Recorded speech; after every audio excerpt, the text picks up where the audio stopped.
Hello, it's Mr. Conservative here with my next video, which is going to be the history of sound recording part 1.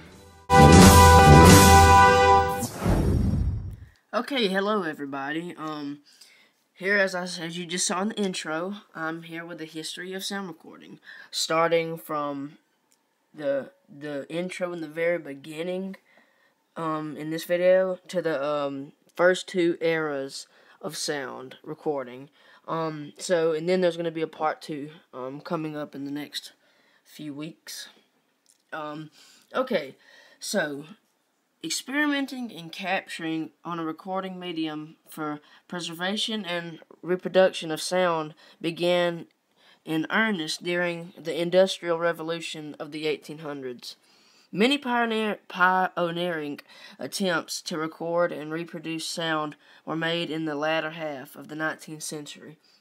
Notably, de Martinville's phonautograph of 1857, and these efforts culminated in the invention of the phonograph patented by Thomas Edison in 1877. And that's my intro. And now we're going to move straight into the eras of sound. The first era of sound is the acoustic era. There are 4 eras: the acoustic era, the electrical era, the magnetic era, and the last era, digital recording. And we're going to be moving on to the acoustic era in just a second.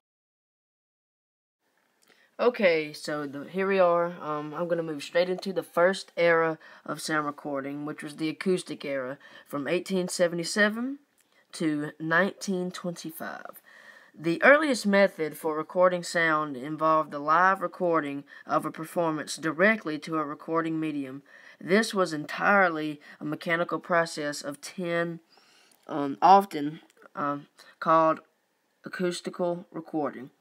And now the very first recording device, the phonautograph. Here we go. I'm going to move into that.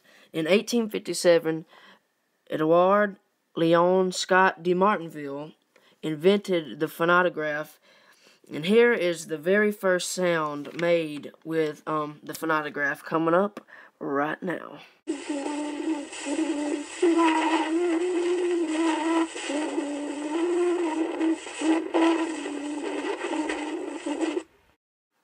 The sound that you just heard was recorded in 1860, and I know I'm not the only person who thinks that's just the creepiest thing that you've ever heard, but it's really just a woman singing a song, but the sound quality was so bad that it just sounded like devils. I mean, that was creepy. But enough of my rambling, we're going to move on. So the next invention was the phonograph, which expanded on the principles of the phonautograph and was invented by Thomas Edison. And now we're going to move on into the last era that I'm going to cover today, the electrical era, from 1925 to 1945.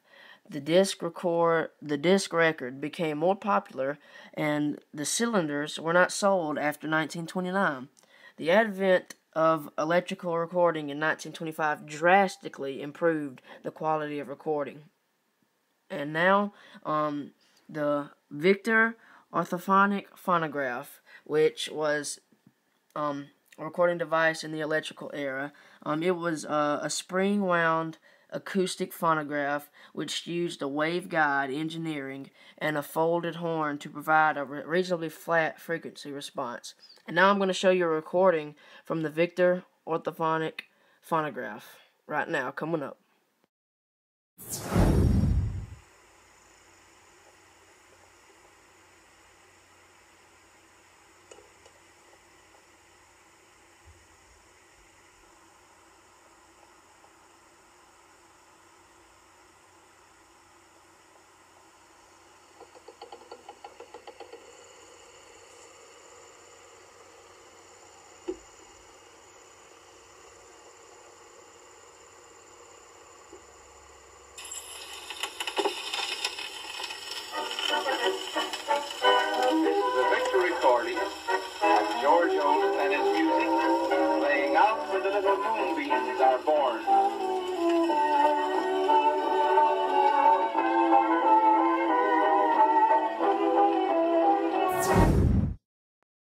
And that last video that you just watched was a 1929 Victor 78 RPM orthophonic phonograph recording of George Olsen, and I think that was absolutely a jump from the phonograph.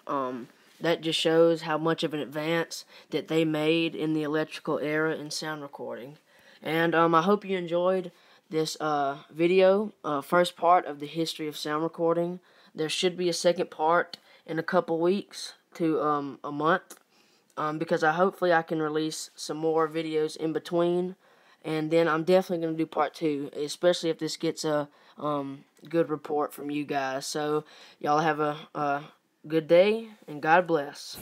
Now that is a lie.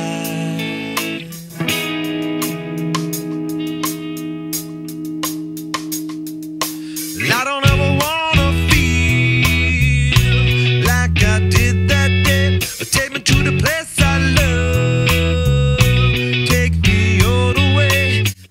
Hey guys, one last little PS note here from Mr. Conservative.